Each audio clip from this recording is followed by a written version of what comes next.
Nailed it.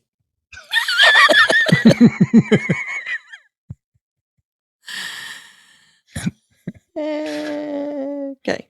Start getting sweaty palms when I get to that point now. You're listening to the Help Me with HIPAA podcast, where HIPAA and humor collide to make learning fun. Your delightful hosts are Donna Grindle and David Sims. Relax. HIPAA help is on the way. Hi, I'm Dee Dee Dunlap from Perkins County Health Services in Grant, Nebraska, and you're listening to the Help Me with HIPAA podcast. Thank you for that intro. My name is David Sims of Security First IT and HIPAA for MSPs, and joining me is Donna Grindle of Carden. Good morning, Donna. What's up? You doing good? Yeah. Busier than a one-armed paper hanger. Yeah, I usually throw those away. Yeah. So today we're going to dive into something that's coming up, which is October. Being the scariest month of the year is probably the perfect time to also have our National Cybersecurity Awareness Month. Yes, it is. And so, we're going to talk about the National Cybersecurity Awareness Month, and we're going to talk about its program around that is absolutely free that you can get to help train your workforce during this entire month-long security awareness training blitz. Right. So this is one of those things where, this is so hard and expensive. Somebody needs to help us. Here you go. This is from public-private partnership. There's a lot of cool stuff we're going to cover that you can use and make it your security event in conjunction with National Cybersecurity Awareness, because we need some awareness, people. Mm-hmm. Yeah, the thing that we run into the most, honestly, is that lack of awareness, because it can change extremely rapidly. And so people that took some classes or the 30-minute video they watched a year ago, yeah, it's not, a lot of that stuff is not really relevant much anymore, or things have changed. Even when we get down to some of the security measures for protecting against malware, ransomware, and all that, we see that stuff starts morphing and it's able to do things that it couldn't do a few months ago. And now we have to now learn that there's things that we didn't teach you a few months ago that now we need to teach you, because it's a completely different thing that you could do that is now a problem that wasn't a problem before. Well, that sounds like a big circle there, but yeah. It is a big circle with some rough edges. So maybe it's a square. I don't know.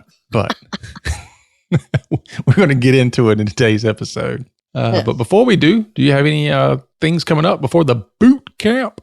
I don't know. Yeah, this is I'm speaking in Memphis on the 26th, so that's got to be before then. The other stuff in Chicago and Florida, no. No. All right. Well, let's get into the boot camp, because it is time. The cart is open. Ba-ba-da-dum! The landing page is ready. It's thehippabootcamp.com. We have had lots of people ask about it. When's the next one? There you go. November. Done. 5, 6, 7. 3-day, middle of the week boot camp. First time we're doing it Tuesday, Wednesday, Thursday because of scheduling, but yes, it is there. It will probably be the only one for the next probably 6 months. Yeah. I think we decided we'll do 2 next year. Mm-hmm. And but we don't know. There'll be one in the first 6 months and one in the last 6 months is all we know right now. Yeah. But what we can guarantee you is there won't be another one this year. Absolutely. This is the last one of the year. So get in now. Yeah. Seating is always limited. Yes. And with the way we're having to do this one, it might be even more, because there's some the scheduling issues. But We'll see. We should be fine. I think we've got it worked out. Yeah. But it's funny, because every time we do these, like even with the last one, as we're doing the boot camp, we're getting emails. When's the next boot camp? When's the next boot camp? I know. And then, half of them, But anyways, not for today to discuss anything other than the price. We've done some things to bring the price down, but it does limit our availability during the session some. But we're doing everything we can to adapt to the feedback that we get, because we actually do listen to our feedback. Mm-hmm. So we've made some modifications to how we run it and what's going on in order to save us some money, which then, in the end, saves everybody money. So I'm drawing a complete blank on what the early bird price is, but it is less than the retail price, which is $21.95. Early bird is 17 something. Yeah, maybe probably $17.95. $17.95. Who knows? I don't know. Yeah, but there's no decimal in there, so don't get all crazy. So yeah, get out there, sign up. You have until October 5th. So you got a month between now when this comes out and the early bird ends. And, there's discounts for bringing more than one person, because when we didn't have that, everybody's like, why not? So we had to figure that out. And it's all the information's available. We're doing our CCB CEUs again, and we're doing our I haven't confirmed our Friday surprise, but yeah, it looks like it's going to happen. It'd be our Thursday surprise this time. Oh, yeah, Thursday. Yeah. To me, that's worth the price of admission. Yeah. Seeing me, that is. Okay, so all right, as we move on. Lead on, Kiki Turtle. All right. So before we dive into today's subject matter, let's hear a word from our sponsors. Are you frustrated with your current IT provider? Are you sure you're getting the security and protection you need? Are you putting your patients and your practice at risk? If you're in the Charlotte, North Carolina area, give Security First IT a call to learn more about how they can protect your patients, your practice, and your bottom line. Find them online at securityfirstit.com or call 980-288-5100. The number of medical practices that think they're HIPAA compliant is pretty staggering.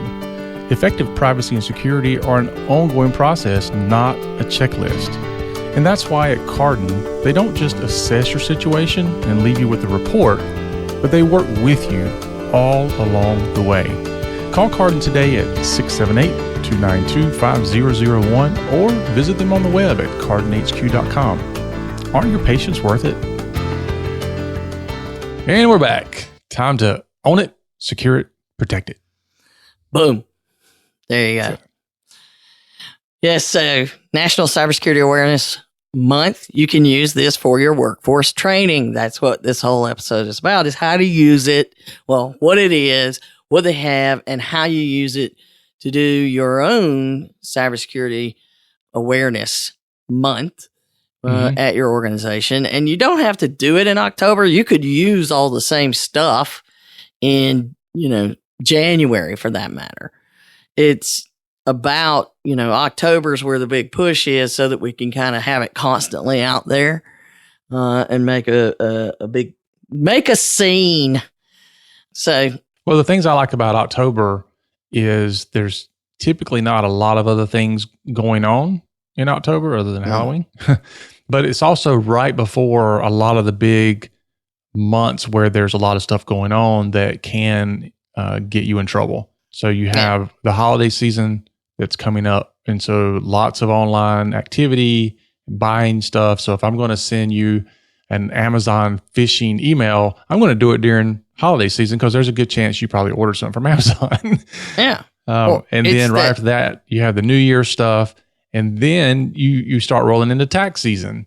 And so you have all the tax scams and all that. So this is, I think, a good time of year to start doing the cybersecurity awareness. I concur. Because you got November, December, January, there's a massive amount of financial transactions that take place. Yep.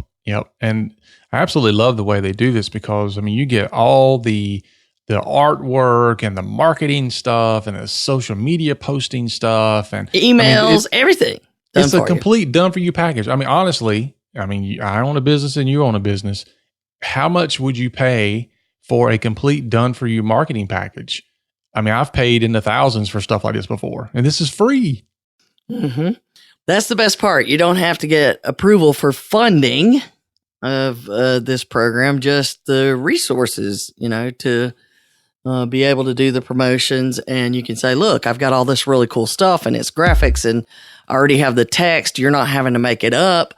It's kind of being given to you, and you can post it all internally and make a big deal about it. So when they built this, now here's the thing, because one thing that does happen in October, that's a lot of the fall conference, season, if you will, is mid-September to mid-November.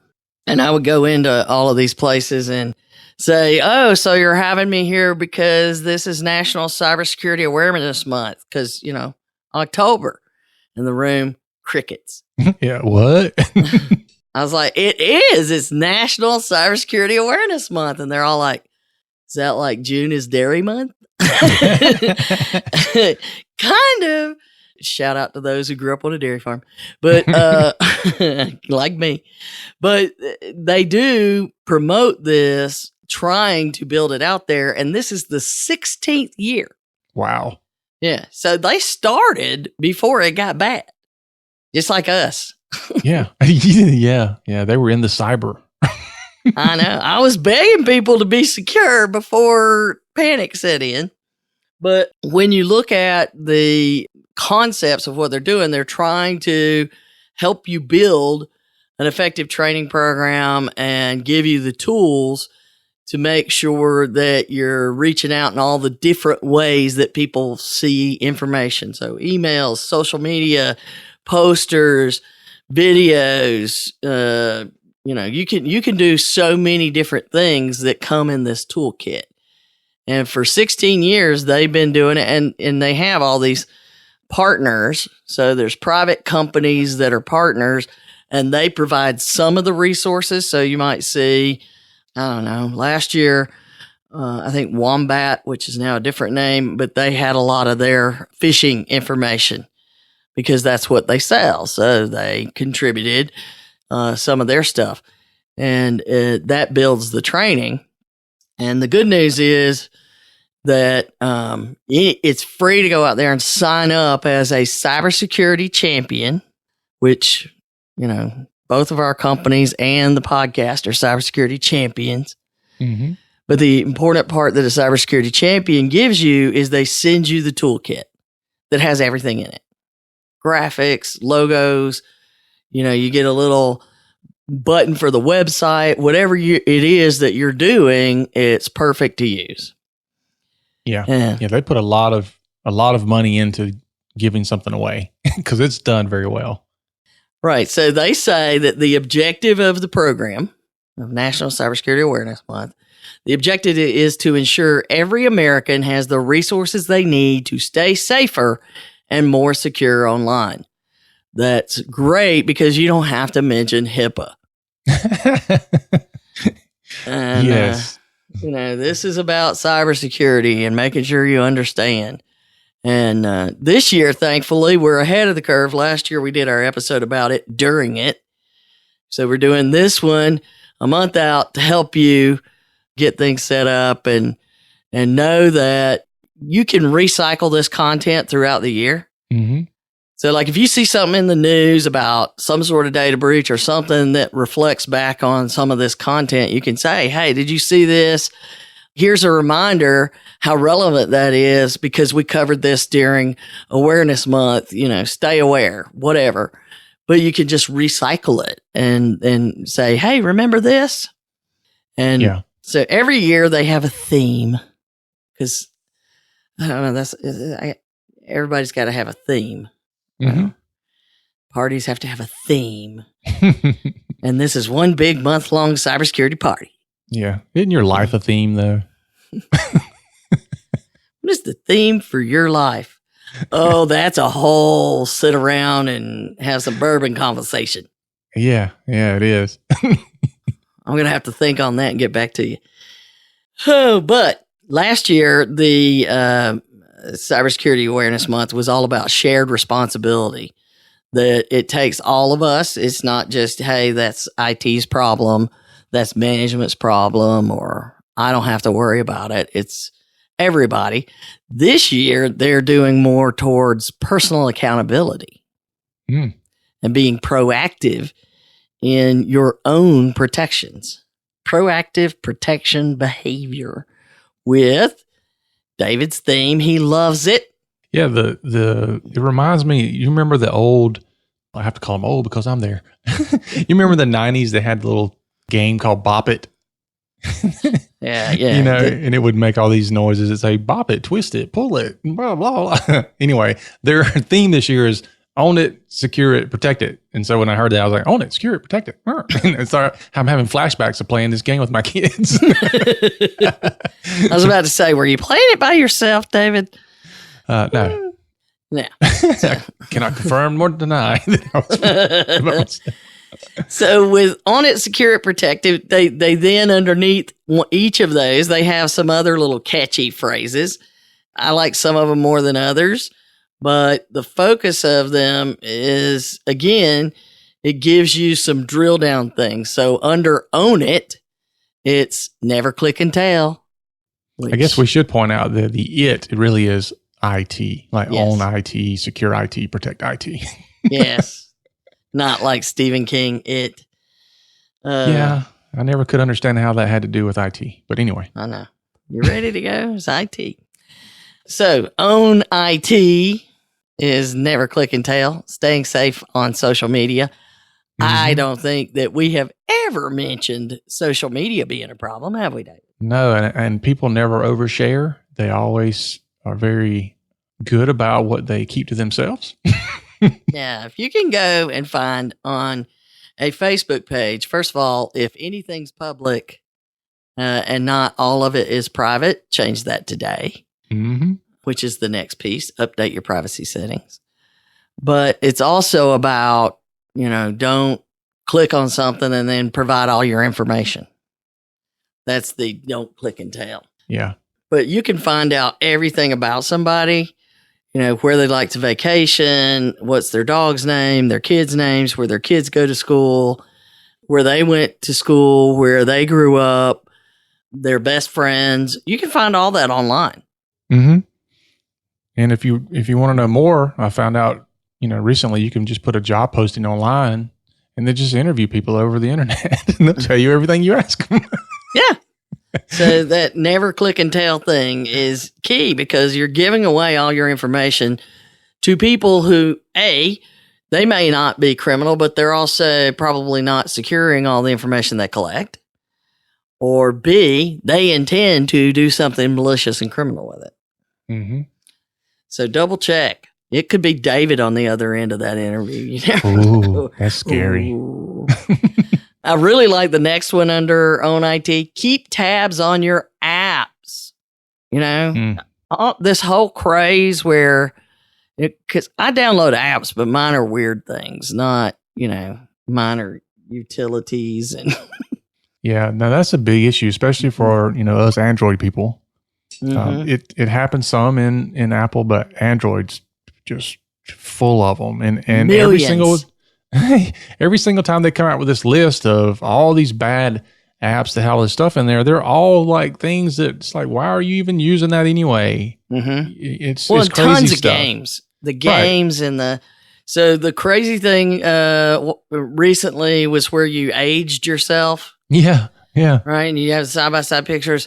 So everybody that did that, what you did was you provided your details along with everything needed for facial recognition to connect your face to those details to Russia. That was a company in Russia that was collecting all that information. So now they can hack into camera networks and scan through all these faces, which is, that's not like 10 years from now technology. That's right now technology. Yeah. So now you got to go change your face. Yeah. Like a 1930s criminal. Yeah. It's going to be like, what was it? The Minority Report where the guy had to have his eyes changed. Yeah. And the big problem here is that so many people did it without thinking twice. Oh, I know. I saw my kids doing it and I flipped out. What are you doing? I know. Let me take your picture, Dad. No, I'm already old. Find one that makes me look young. Yeah. So to me, the big question was, yes, there's enough pictures of us out there. I mean, we have to have pictures of ourselves for the right reasons, for business and promotional stuff. And, our picture on the podcast stuff. I mean, it's out there. That's one thing. But to provide it, put it into their programs, let them run a transformation so that they confirm they have all of your information. And then you give them your IP address, your probably login information somehow. Mm-hmm. And you don't know what all else they captured at the same time. Exactly. So the app thing, if you're just downloading games and you don't worry about it, please help me. Yeah. That's the ones that are, and your kids are doing it. And this is a huge thing about National Cybersecurity Awareness Month is it's for home and school and work. You do it everywhere in your community. The toolkit even talks about how to bring it up in a community setting, whether it's at church or a volunteer group that you work with, and use it there to spread the word. Yeah. Or you go to McDonald's at 4:00 in the morning with everybody else and sit around and drink coffee. Well, we know where David hangs out. I would, but I ain't got there yet. Yeah. Yeah, that's my dad's in. He goes to Glenda's. But secure IT is the second piece. So we've got own it, secure IT, secure it. And I'm so thrilled that now they're talking about passphrase instead of password. Yeah. Unfortunately, though, all the work we've done for passwords, people are now going, oh, well, we don't have to have passwords anymore. I know. No, you need a passphrase. Well, I don't know what that is. So apparently we don't need either one. Yeah. So now it's about different kinds of education. We spent all this time teaching people that you had to have a completely random 8 characters to 10 characters. And now we've discovered with new algorithms, not so much, not helpful. Yeah. So, I mean, it definitely is better. It's better. The passphrase thing is a whole lot better than the password thing. It's just that now you have to re-educate. And that goes back to what I talked about in the beginning. What we told you to do a while back is now not the same. Exactly. See, so things change. But it does talk about creating a strong, unique passphrase, not just a password. And the new NIST guidelines for private policies on passwords is to, hey, our bad on all of that crazy stuff we did before. We think you should do this. Okay, nerds do that. It's science to us. So science, we did math, a whole bunch of math, and this looked like it would work. And then the computer processors got so much better at doing things. That's not working anymore. Oh no, what will we do? Because I don't even know about you, but Moore's Law that came out, in the 70s, 60s, somewhere in there, talked about that, computer would double power was doubling every 2 years or something like that. It's so fast now, and they're developing ways that totally changes the basic stuff, like instead of electricity, use light, which will make it even faster. So it's getting so fast that that's not going to work. But the passphrase stuff, they're finding even with tons of processors pointed at it, it takes a lot longer. And so the passphrase is like a whole big sentence. You know? Just imagine your passphrase being, you're just randomly mumbling junk to somebody and they're not listening. That like would be when you're talking to your wife. Exactly. Like she didn't hear anything. There was no spaces between the words. All she heard was blah, blah, blah, blah, blah, blah. There's your passphrase. Yeah.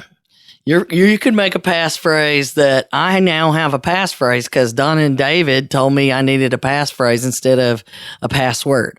There you go. There's your passphrase. There you go. Yeah. There you go. Just capitalize my D and make a little D for Donna. Hey, we know who the big D is around here. Don't they call us Double D? Didn't that what the photographer called us? Yeah. No. John in Minnesota or what? He was on That's right. Podnuts. That's right. Yeah. Yes, the long sentence with no spaces in it, and throw in some capital letters and well, you can't use asterisks in all of them, but an exclamation point exclamation. Exclamation point. Yeah, I have to use the exclamation point a lot. Let me use an explanation of my point. So that one I'm real excited about, and it's as you see systems changing, and if your vendors aren't changing to passphrase, ask them about it. Send in the email. Send in the suggestion, because an 8-character password is not secure anymore. No matter how many random things you put in it, it's just not secure. Yeah, and when you're signing up for something or creating a password, and it says minimum 8 characters and then maximum of whatever, then don't just do 8 because it's the minimum. We talk about do the minimum. Doing the minimum is not secure. Right. I just signed up for something this morning, and it said between 8 and 50 characters, and I'm like, that's awesome that it's 50 characters, but I honestly wish the minimum was like 20. Yeah, or at least like 14 or 15. Right. Yeah. Yeah, because that's old. That was, early 2000s when that was an acceptable limit. So if your systems don't let you do something longer than 15 characters, and it still requires a minimum of 8, you need to say, hey, when are y'all updating to the actual new NIST standards for passphrases instead of passwords? Yeah. And when we say new, we're not talking about it just came out either. No, it's a couple of years ago, and they're just, really pushing it now. Giving people time to absorb change. Yeah, you got to get the nerd change going, and then everybody else. So thrilled about that. The next thing under secure is double your login protection. Mm-hmm. Double mint, twins. Yeah. Okay. For those of you old enough to remember. Anyway, multi-factor authentication. We have had entire episodes about multi-factor authentication. We're excited about multi-factor authentication. We've talked about it over and over and over. We use it everywhere we can. And no, security is not convenient. Mm-hmm. You'll hear us. We'll be on like a company video chat, and you'll hear somebody mutter, "Security is not convenient," because they went to try to sign into something, and it asked for their two-factor authentication. They have to find their phone or get their text message or whatnot. Although I do like that I now have my LastPass on certain sites where it'll send me a thing that says, do you want to verify that this is correct? And it sends it to my watch, and I verify. It's awesome. Yeah. All right. So shop safe online, as we mentioned before. Mm-hmm. And then this one, I don't know. Play hard to get with strangers. Yeah. Well, there's so many things that we could do with that one, and feel free to have fun with that. But it's about how to spot and avoid phishing. Yeah, and which is necessary. The unfortunate part is the first thing you have to do is identify that they're a stranger, because oftentimes it don't look a stranger. It looks like it's coming from your boss or somebody that you know.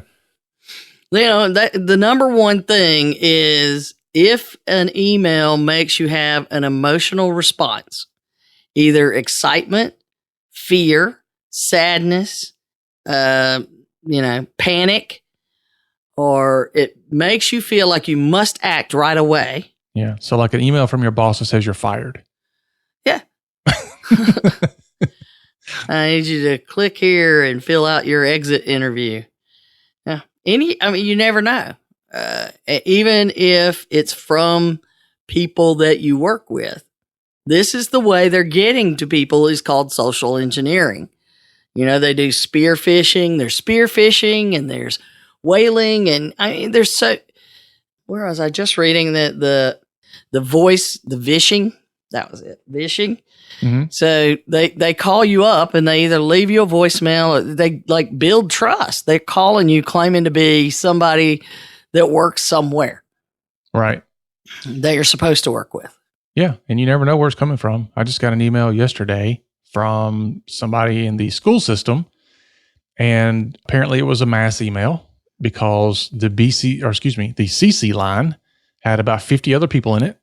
Oh, crap. And so I'm like, thanks. Because now there's an opportunity for 50 other people's inboxes to get, compromised. And then I'm going to get email from these people thinking it's from them.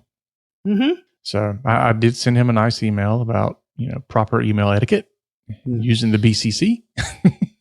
BCC. And, and people make that mistake a lot and they don't realize they're like, oh, my bad. You're just going to get a lot of emails. No. If somebody hacks any of those people's email accounts, now my email's in it. Yep. So that's when you start getting the email from people going, I didn't send this email to you. I don't know how you got this. And then you get another call from somebody else. Did you send me this email? Did you send me this email? And it's like all these people calling. Well, the reason why is because somebody got into your inbox and they grabbed all these addresses or they got into one message like this. And now you got all these people that you can email.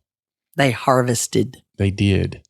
So I'm not liking the CC. Well, and my father-in-law had a whole thing, and it took me forever to figure out. I mean, first of all, his email address, this particular email address, we're building new ones, but there's an old one that I haven't gotten everything to move off of because change, and I found out that his friends list was public on Facebook. Mm-hmm. So the email address that he used on Facebook and his friends list. So then all of a sudden, everybody he knew was getting these messages on Facebook saying, hey, says that you need to invest in this. He told me to ask you. So everybody starts getting his email, these messages that say that he has, and they're referencing him. They have his email address. And it's not even his Facebook profile. It's another one, but it's linked to his. Mm-hmm. And they just harvested everything that was public and started doing this. So, I made sure everything was shut down again. But you got to look at those privacy settings all the time. And unfortunately, those of us in IT apparently have to do it for the entire family and everyone you know. Mm-hmm. But that is the way that these things happen. And some of these people, and they're elderly too, and some of them were falling for it. And he stopped them. So knowing how they're coming after you, even though that message referenced somebody else, it was coming from a stranger. And some people are stranger than others. Oh, yeah. Yeah. So there you go. Make sure you play hard to get with strangers. Double check, triple check, because it's a scam. Yeah. The thing about it is oftentimes there's this thing called a telephone and you can usually hear the person's voice when you call. Yeah. And that's a great way to verify stuff. Pick up the phone, call them. Just call the individual that says they're sending it to you and say, this is weird. Did you send it? Yeah. Or they're asking you to buy something like gift cards and give me the number off of it. Anything, just call. Oh, yeah. Just call Don't somebody. do that. And if it's one of those things where it's like, I'm in a meeting and I can't talk and I need this immediately. No, I'm not going to do it. No, not until you verify this. When I hear your voice, I'll do it. Or set up a code word. If you really think that those scenarios are going to happen, set up a code word. Yeah, just don't email it to them. Right. There's a sentence that would make sense in those kind of things. Something like, check the top drawer of my desk on the inside left side will be the information you need. Yeah. Okay. Whenever I see that, I know that's code for, okay, this is really me. Or look under the blah, blah, blah, something, that new plant in my office, and there are no plants in the office. There you go. But it's a code that with people that you work with to make sure it's you. David and I need one. We'll work on that. No, I just don't do anything you ask. True that. Okay, so the last part is protect it. Protect IT. This is my favorite section because it has the most catchy phrases. Okay. If you connect, you must protect. Oh, see what you did there. Yeah. There's a little bit of a flashback to. Watch out. Yeah. Watch out. Some of these things can go down the wrong path. Yeah. Let's not we get hate that. let's not get sexual harassment lawsuits during cyber security awareness training. Yeah, you gotta make sure but it's about if you connect, you must protect. If you connect to the internet, you have to have the latest security software, web browser, and operating system, and applications, and so on and so on. It's patching. It's what we talk about. Mm-hmm. So at home, that counts. On your phones or the computers that make phone calls, as I call them, mm-hmm. that counts. You need to keep them up to date. Yep. And if you're in a business environment, understand what IT is coming in and out of your environment and how is that being protected. Yeah. And what's connecting to where, because we tell employees not to do that. Yeah. Have you been looking to see if they are? Yeah. Pay attention. Because saying don't do this, I mean, has anyone ever told a teenager not to do something and they still did it? No, not a one. Even those of us who were told that's hot, don't touch hot. And then you have to, because I'm not sure that I believe you. Number one. Number two, I'm not sure about what hot. That's hot. That's how I learned what hot is. Yeah. It even pays to walk around the office and just be mindful of like the network jacks and where they're at and, what's plugged into them. If you walk by and you're like, I didn't notice something plugged into that one last time. Yes. That might be extremely important. And oftentimes these things are in a public place or they're accessible. I'm walking down the hallway of a business and I'm looking in the office and I see there's, kind of a storage room, but there's network jacks in there and it's easy for me to plug something in. Or I go to the bathroom and then the network closet's in the bathroom. Oh my God. And I can plug whatever I want to in there and just leave. I don't have to stay there to hack it. Or last time I came by, there was something plugged in there. Now there's nothing. Where did that go? Yeah. So those things, those are the doorways into your network. So pay some attention to those. You don't have to be an IT person to do that. Just look at it. And something was there and now it's not, or something wasn't there and now there is. Yeah. What's this? Yeah. Just ask questions. That's the hardest part for some people is to understand. Just ask questions. Yeah. Or when somebody says, can you tell me the Wi-Fi password? You might want to ask questions. Yeah, I know, right. Which is a perfect segue into the next little catchphrase. Stay protected while connected. Oh, yeah. They did good on that one. Yeah, I know. So if you're connected to the network, you need to worry about how you're connected and that you're protected. And this particular section talks a lot about public Wi-Fi, and you need to understand VPNs and those kind of things. And again, this is, remote employees. People don't realize you get somebody that's on an airplane and they're tied in. I use GoGo in-flight because that's what Delta uses and I live in Atlanta. So, but GoGo in-flight, you sign up, there's pages and pages of terms and conditions. Everybody blows by it. They start doing their work on it and they're doing emails that are proprietary information or confidential discussions about clients or any number of things. And they're not even paying attention that in those terms and conditions, it says clearly, there is zero security on this network. Don't do anything important. Mm-hmm. I mean, it literally says that, not in those words, but there's a whole paragraph that explains if you need to do something serious, you need to connect to a VPN. Yes. And you definitely need to do that, if you're on Wi-Fi at a coffee shop or anywhere else. And that's what they're teaching under the Stay Protected While Connected section. Yeah. And it's also worth mentioning, don't use the free VPNs. No, most of those come from Russia or China, and all they're doing is watching your traffic as it goes through them. Yeah. They're not actually securing it. Yeah. So, vet those out. If you're not sure, maybe we can come up with a list for a future episode or something, but use some of the bigger names like NordVPN, TunnelBear. There's several of them out there that are great. There's also a ton more out there that are just trash. So don't just think because you got something that says VPN that you're doing yourself a favor. So be mindful of that. And make sure that you are downloading the proper versions and signing up at the proper places, because people fake websites to look like NordVPN. And you go there and you sign up, but you're not really getting NordVPN. I just saw something about this. Yeah, I did too.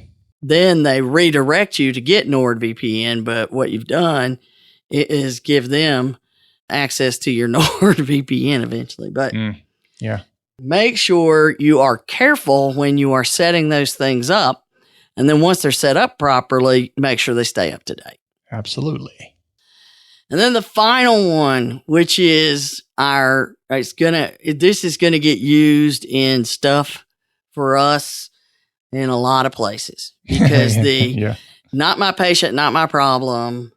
I didn't need it, so I wasn't too worried about it. Whatever it is, if you collect it, protect it. Amen. Preach it.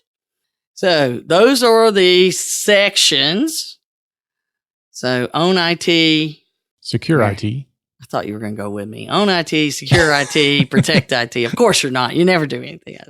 I know. My mind reader's broke. I know.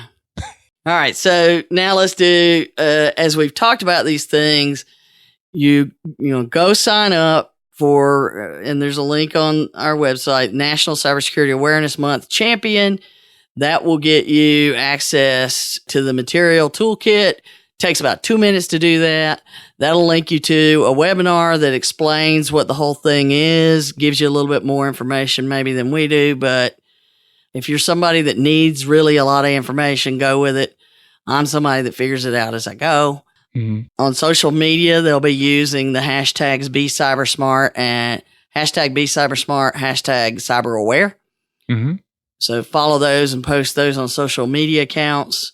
They're also doing some events that are coming up. They're live events. They're having in September. They're having 2 of those in Charlotte. So one of them is securing your family and home, and the other one is securing your business. And these are completely free workshops.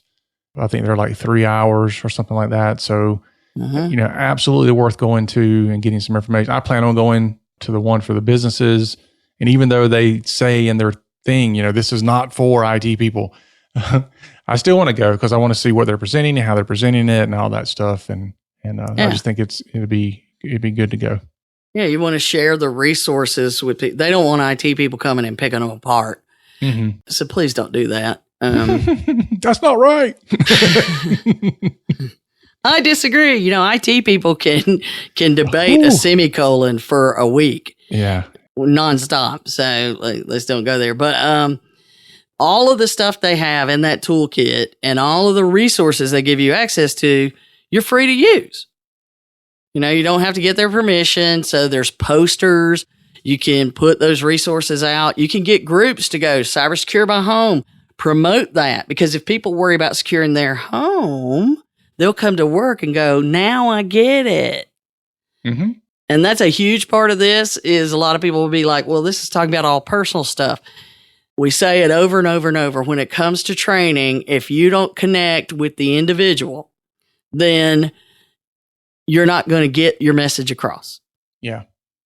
Yep. So don't skip the, shopping online secure thing because you're like, oh, that's not a business thing. Because trust me, at least one time a year, at least one time a year, the Monday after Black Friday, they're shopping on the clock. Our Cyber Monday. Yeah. Black Friday, Cyber Monday. But yeah, you're going to see this kind of stuff happening. Use them all. Now, if you don't want to, or you don't have time, or you don't have the resource, that's fine. But use them later. And there's great amount of information, and they give you the social media post. You can use those internally. Mm-hmm. You know, they give you emails that are already written with cool little graphics. Use them internally. And, you know, for those of you who, you know, if you're IT and use this campaign with your clients. Well, It doesn't matter if you're anything and you're worried more about cybersecurity than your clients are. Use the campaign with your clients. Promote National Cybersecurity Awareness Month and say, we're participating in this. We're a champion. We're going to send out the information. Put the stuff up around for your patients.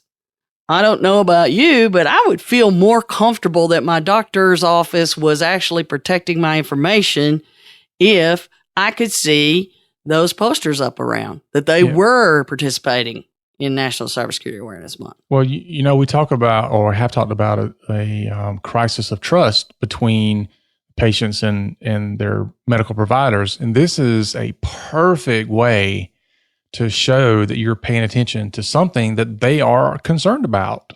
Exactly.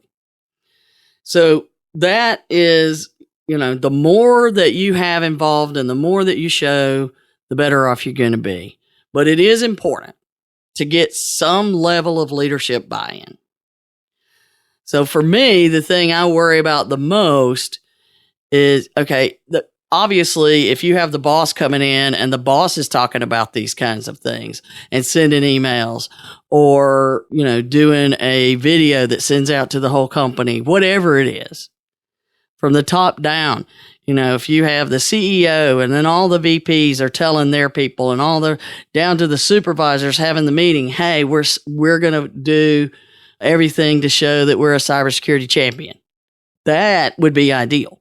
Mm-hmm. But if you can't get that, at least get a commitment from leadership that they're not going to disparage the program. Because there's nothing worse than that. Because all of your work is for naught. If, you know, you just tell them they need to be a good Southerner and say, if you can't say something nice, then don't say anything at all. Mm-hmm. Keep your mouth shut. Shut your mouth. Yeah, ain't that the thing now? Shut up.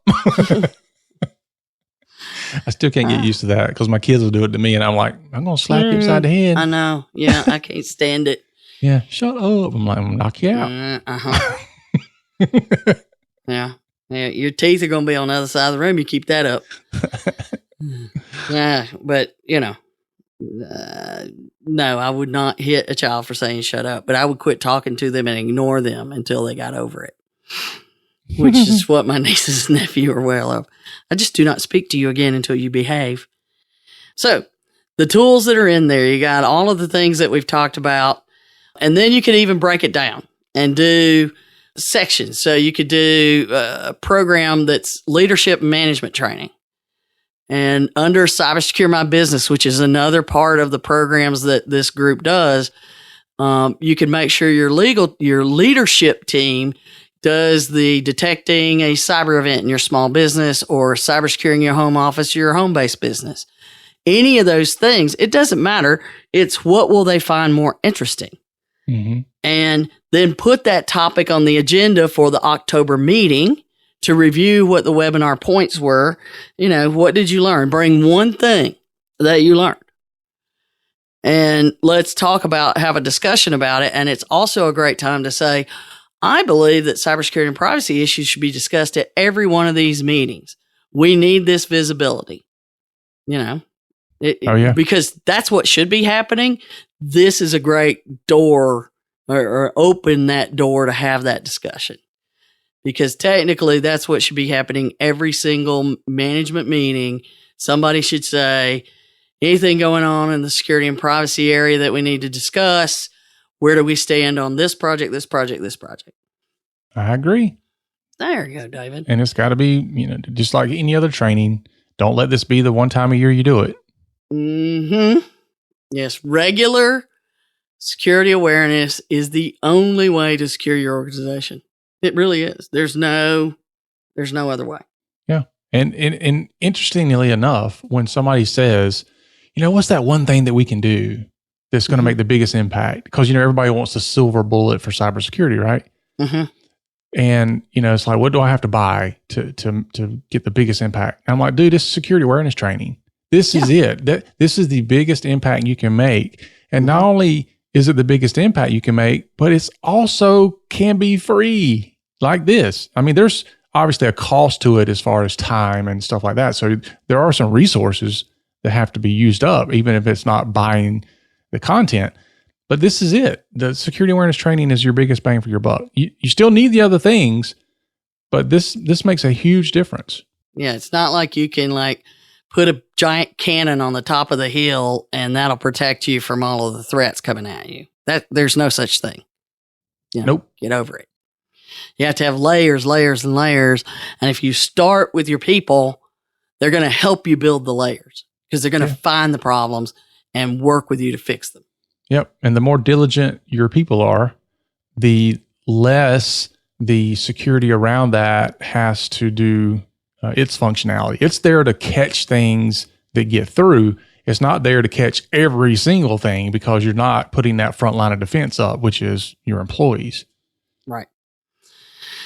All right. Then the next thing is I was suggesting you work with IT, your IT provider, your vendors, whatever, and do a plan to start implementation of passphrases on things where you can do it. And you train people about passphrases and discuss multi-factor authentication. And you make a featured item on that maybe. Yeah. And then of course, mobile device security, use the topics that discuss mobile devices in all of them. If every one of those sections owns secure, protect, you can apply to mobile devices, networks, whatever, business, home. Use whatever you think will get attention. But I can tell you for sure that the more you make it personal about them, and it's the stuff you really want them to do at work, but you don't have to tell them that, the better off you're going to be. Yeah. Well, because you're creating that culture, right? And that culture is going to go home with them. It's going to come back to work with them. You want it to be who they are. Yeah. And you want them to be, situationally aware. You don't walk around. It's a dark night and you're walking out to your car. I mean, you're looking around, you're kind of paranoid, you got your key already out. You do all these things because you're trying to raise your awareness and make sure that you make it home safely and you're protecting yourself. It's the same way in IT and security on the cyber. On the cyber. So you have to do the same thing, and they did bring up one of the points of, if you connect it, protect it. And, that's a perfect way to think about anything that you can connect. So we talk about IoT a lot. So the Internet of Things, anything that's connecting to your internet connection at home or at work, whether it's wireless or wired or whatever, you have to consider the risk for that. Yeah. So, anything, risky business. Anything. You got cameras, you've got doorbells with cameras, you've got vacuum cleaners that connect to your Wi-Fi, you got refrigerators that show you a picture of what's inside of it. I mean, all these things are connecting to your network. Yeah, I always, the neighborhood, there's all these different ways that you can be on a neighborhood chat. And I hate seeing somebody tell somebody, oh, you can get these really cheap cameras and they're really easy to put up. You just connect them to your internet. You're good to go. Yeah. Well, Yep. yeah. But then again, I'm not in the business of residential IT support, even though some people feel that I am. Yeah, we had one of those come around a couple of years ago, and they were trying to get a neighborhood watch thing together, and whoever it was heading up was like, we're going to all do this on, I can't remember what it was, but it was some like neighborhood chat app. And I'm like, no, that thing is so insecure. I am not using it. I don't remember what it was, but it was something that had actually gotten some press around the same time about it. Mm-hmm. It was stealing data and all that. And I'm like, I will protect my own property. You protect yours. I am not doing the neighborhood thing if that's the way we're going to do it. Mm-mm. So, but anyway, I digress. What's new? I know. You're having one of those days anyway. I have one every day.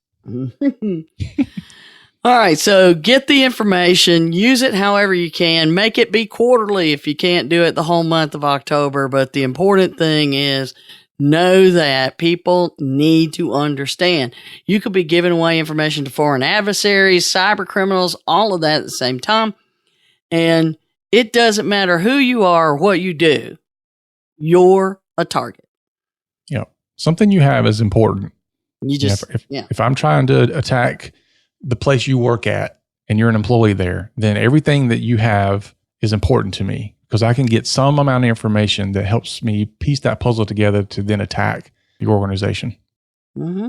And you're a pathway to every other business you connect to. Mm-hmm. So you think about that for a minute.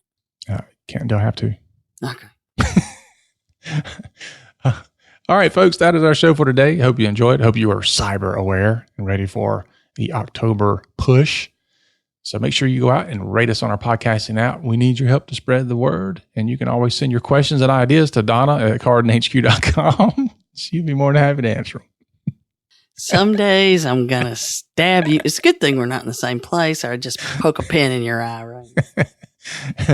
All right. So remember for Donna and myself that HIPAA is not about compliance. It's about patient care. You've been listening to the Help Me with HIPAA podcast, hosted by Donna Grindle and David Sims. The show created to help you with HIPAA. For more information or to ask us a question, visit our website at helpmewithhipaa.com. Neither Donna Grindle or David Sims are attorneys, and they do not offer binding legal advice concerning regulatory compliance. The information in this podcast should not be relied upon or construed as legal advice in any way.